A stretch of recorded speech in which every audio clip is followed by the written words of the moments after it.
Let me tell you something about the Galactic Convergence Summit, and I say this as someone who has attended 47 of them.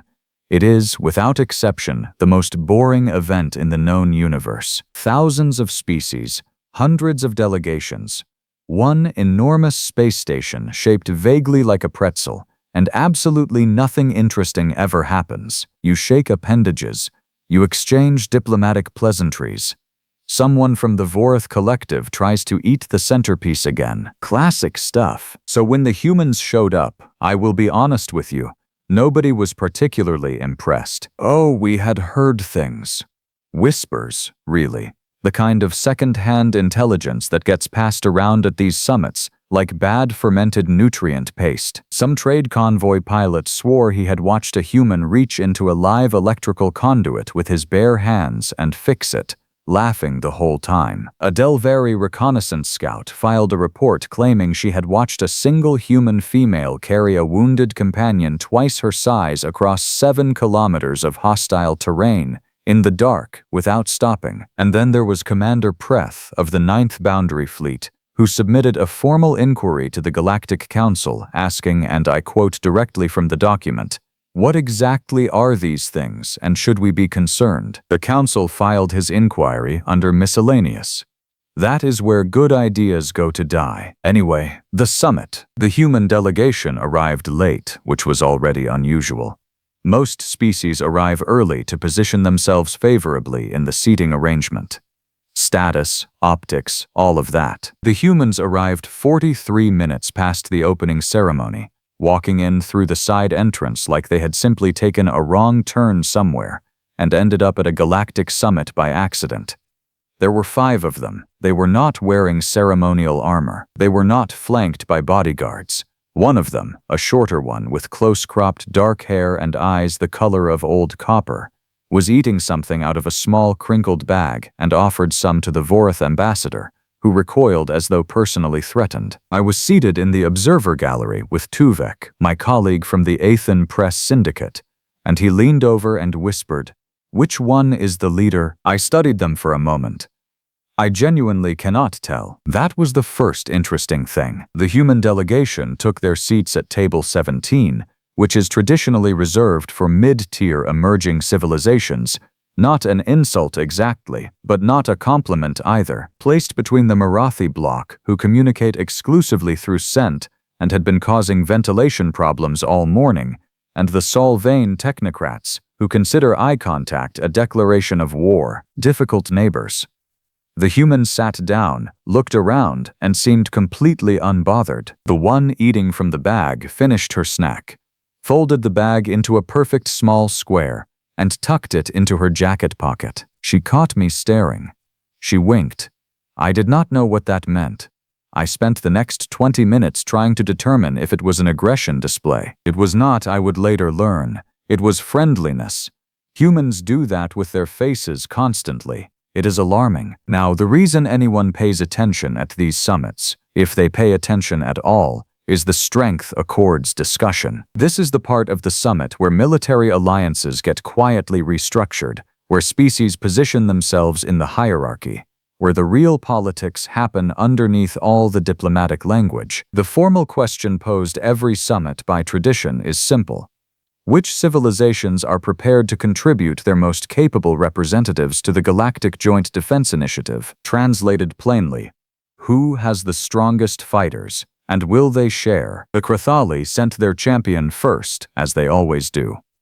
Boran, 7 feet tall, triple-jointed arms, skin like compressed volcanic rock, a service record that would make most species simply pack up and go home. He stood at the presentation podium, and the room went appropriately quiet. The Krathali have won more interspecies combat exhibitions than anyone in recorded history. Boran himself had not lost a formal engagement in 11 years. He stood there and radiated the specific energy of someone who knows they are the most dangerous thing in the room, and has simply accepted it as a boring fact of existence. The Solvane delegation submitted a dossier instead of a representative, because of course they did, and the dossier contained enough numbers to make 3 different xenobiologists faint quietly in succession. The Marathi contributed a scent signature that apparently translated to something like, "We have 17 individuals who once destroyed an entire armored column using only agricultural equipment, and then released a second scent that I think was laughter or a threat. Possibly both." And then the moderator, Councillor Veith, an ancient Pelhari who had been running these summits since before my species had discovered fire, turned to table 17 and asked the human delegation, formally, officially, for the record, which of their representatives they were putting forward as their strongest. There was a pause, not a dramatic pause, not the calculated silence of a species that knows how to work a room. Just a pause. The way you pause when someone asks you a question and you are genuinely deciding how to answer it. And then the one with the copper-colored eyes, the one who had been eating the snack, the one who had winked at me. She raised her hand, just like that. One hand lifted slightly above the shoulder, the way you might signal a server at a restaurant. Her name, I would later learn, was Petra Vasile. She was 31 years old by human counting. She stood 5 feet and 6 inches tall. She weighed, according to the medical intake form she had filled out incorrectly because she listed her mass in some unit called pounds that required 3 different staff members to convert, approximately 68 kilograms. Boran looked at her. She looked back at him. She smiled. Now, I want to be very precise here because I think it matters. The smile was not aggressive, it was not nervous, it was not the bared teeth display that some species use as a dominance signal. It was something far more unsettling than any of those things. It was the smile of someone who was genuinely thoroughly delighted to be exactly where they were. The smile of someone who had been waiting for this specific moment without realizing they were waiting for it. And now that it had arrived, everything felt correct. Boran, to his credit, did not look away. But something in his posture shifted. Just slightly. Just enough. Tuvek nudged me. Did she just? Yes, I said. And he? Yes. Interesting, said Tuvek, and he pulled out his recording device, which he had not used once in the previous 6 summits. The formal challenge process is not supposed to happen at the summit itself. There are protocols, scheduling procedures, liability waivers. The Galactic Council is nothing if not committed to its paperwork. But Councillor Veith looked at Boran, and then looked at Petra Vasile, and then did something I had never seen her do in 47 summits. She deviated from the agenda. "We will observe a demonstration," she said, very quietly, very calmly, as though this were a perfectly normal thing to announce. The gallery erupted, not in protest, in the particular excited chaos that erupts when thousands of beings who were previously bored suddenly realize they are witnessing something that will be discussed for decades. Species who communicate through bioluminescence started flickering so fast they looked like malfunctioning equipment. The Marathi released 3 different scents simultaneously. Someone's translator device gave up entirely and just started outputting the word unprecedented on a loop. Petra Vasile stood up from table 17. She stretched. Not performatively. She just rolled her neck once to the left, once to the right, shook out her hands like she was warming up for something casual. Then she looked back at her 4 companions. One of them, a tall man with red-brown skin and the kind of build that suggests he has never once taken the elevator, gave her a look that contained an entire conversation. She responded with a slight head tilt and a shrug. He closed his eyes briefly, which I would later learn is what humans do when they are simultaneously exasperated and completely unsurprised. His name was Dio Okonkwo. He was the head of the human delegation, technically by rank. He had not raised his hand. I asked him about that later. He said, "I know better." The demonstration area is a large open floor in the center of the summit hall, used normally for cultural performances and the occasional trade dispute that escalates beyond the verbal. It is not designed for combat. There are no safety barriers, no medical stations, no formal referee systems. Councillor Veith seemed entirely unconcerned by this. She simply gestured toward it with one of her secondary arms and waited. Boran walked to the floor with the measured, deliberate steps of someone who has done this before. His footfalls were audible. The floor, which is reinforced composite alloy capable of supporting vehicles, registered each step like a soft percussion. Petra Vasile walked to the floor the way you walk to check the mail. They stood facing each other. The hall had gone almost completely silent. The species that communicate through sound had stopped.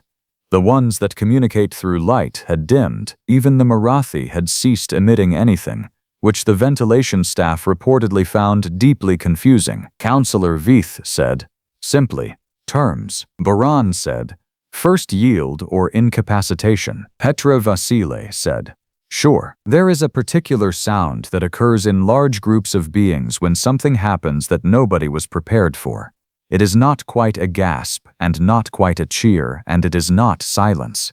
It is something in between all three compressed into a single instant. What I am telling you is that Petra Vasila lasted 4 minutes and 57 seconds against Boran of the Krathali, who had not been beaten in 11 years. What I am also telling you is that she won. But how?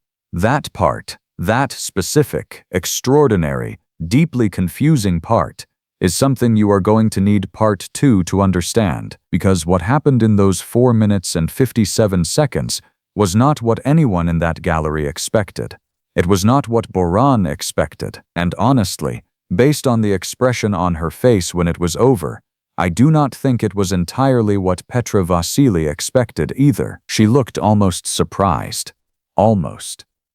The smile was still there. It was always there. Let me explain something about Krathali combat methodology, because context matters here, and I refuse to let you walk into this without understanding what Petra Vasil was standing across from. The Krathali do not fight the way most species fight. Most species, when they engage physically, are operating on some variation of the same basic principle. Hit the other one harder than they hit you, and stop when someone falls down. Clean, logical, comprehensible. The Krathali fight the way a geological event fights. They do not rush. They do not overextend. They apply pressure continuously, methodically, the way a mountain applies pressure to the rock beneath it, until something gives. Boran, in particular, had a technique that his people called, roughly translated, the settling, a progressive series of grips, locks, and weight distributions designed to make escape increasingly impossible over time. Like being buried, slowly, under something that has infinite patience. Every species that had ever faced a Krathali champion in formal exhibition had lost the same way. Not dramatically, not in a single decisive moment. They had simply run out of options. One by one, every avenue closed, until there was nowhere left to go, and the only dignified thing remaining was to yield. Boran initiated the settling within the first 12 seconds. I know this because Tuvek, who had apparently decided this was the most important event he had ever covered, was narrating quietly into his recorder the entire time, and his voice is very clear on the playback. What Boran did not account for, what none of us accounted for sitting in that gallery watching with approximately 600 collective eyes, was the specific and deeply peculiar relationship that human beings have with pain. Here is what I mean. When Boran secured the first lock, a grip around Petra's left forearm that should have, by any reasonable physiological assessment, forced an immediate concession, she did not concede. She looked down at her arm, she looked up at Boran, and then she did something that made the Solvane delegation issue an immediate formal complaint to the medical team, because they were convinced they were witnessing psychological damage in real time. She laughed, not a short, reflexive sound. A genuine laugh, warm and sudden, like she had just heard a good joke. Then she said something in a human language that the translators caught only partially, but the fragment that came through was approximately, "Oh, you are going to hate this." And then she moved in a direction that her arm was not, according to basic principles of skeletal anatomy, supposed to move. I want to be clear. She did not injure herself. She was not performing some act of self-destruction in desperation. What she did, and I have watched the recording 17 times, I have had 3 separate xenobiologists review it with me, was rotate through a range of motion that her species technically possesses, but that no rational being voluntarily uses under load because it is extraordinarily uncomfortable. She slipped the lock, cleanly, by simply being willing to go somewhere that Boran's entire system of technique assumed she would not go, because the assumption was that pain functions as a wall. For humans, apparently, pain sometimes functions as a door. Boran recalibrated. You could see it in him, not panic, not confusion exactly, but the very specific expression of a master craftsman whose tool has just behaved in a way the manual does not cover. He shifted to the second phase of the settling, going lower, redistributing his considerable mass, working toward a full positional lock that had never failed. Petra let him. That is the part that still keeps me awake, philosophically speaking. She let him advance. She absorbed ground, gave up position, allowed herself to be pressed back toward the edge of the demonstration floor, and the gallery watched with the collective certainty that this was simply the end, arriving slightly later than expected. Dio Okonkwo, still seated at table 17, had his hands folded and was watching with the expression of someone observing weather, not worried, just watching. The 3 other humans were having what appeared to be a quiet argument about something entirely unrelated. One of them, a compact young woman with thick black hair and grease still on her knuckles from something mechanical, seemed to be winning the argument. Her name was Isolde Farah, and she would become relevant to this story later, so remember her. Back on the floor, Boran had achieved what his technique required. Full contact, dominant position, weight fully committed. By every metric the Krethali use, this was over. The yield was a formality. 30 seconds away at most. Petra stopped moving backward. That was it. That was the whole thing. She simply stopped. She had been absorbing and retreating, and absorbing and retreating, and then she was not, and the transition was so abrupt and so complete that Boran's own committed momentum became in an instant a problem. She caught it. She used it, and what followed was not elegant. I want to be accurate with you. It was not a beautiful technique. It was not the kind of move that gets studied in academies for centuries. It was brutal and leveraged and efficient in the way that a dropped stone is efficient. It did exactly what it needed to do and nothing more. Boran hit the floor. The sound was extraordinary. He was up in 3 seconds, which is itself remarkable, and the fight continued for another 4 minutes and change, and it was not easy. Petra took impacts in that time that would have ended the participation of most beings outright. She bled, actually bled, from a cut above one eye, and she favored her right side for the last 90 seconds in a way that suggested at least 2 ribs were having a difficult afternoon. She did not stop smiling, not because she was unaffected, you could see clearly that she was, but because the smile, I came to understand, was not a performance. It was simply what her face did when she was fully, completely alive in a moment. When it ended, when Boran finally, slowly lowered himself to one knee in the Krethali gesture of formal acknowledgement, which is the closest their culture comes to yielding, and which he had not performed in 11 years, the hall was silent for a full 4 seconds. Then it was not silent at all. The Marathi released a scent that the ventilation system would spend 2 days trying to process. The bioluminescent species went supernova. Even the Solvane delegation, who had not moved voluntarily in 6 hours, stood up, whether in outrage or respect was unclear and is still debated. Petra Vasile walked back to table 17, picked up a small cloth from her bag, pressed it against the cut above her eye and sat down. Dio handed her a container of water without looking up from his notes. She drank half of it, poured a little on the cloth, and continued pressing it to her forehead with the calm of someone dealing with a minor inconvenience on an otherwise pleasant afternoon. Counselor Veith looked at the human delegation for a long moment. Then she said, and I have the recording, "The council has some questions." Dio Okonkwo looked up from his notes. "We expected that," he said. What followed was 3 hours of the most remarkable diplomatic exchange I have ever witnessed, and I have been covering interstellar politics for 22 years. The council did not ask about military capacity, as everyone expected. They did not ask about weaponry, or fleet size, or tactical doctrine. Councillor Veith, who has been doing this long enough to know which questions actually matter, asked something different. She asked what humans were afraid of. The question landed in the room with significant weight.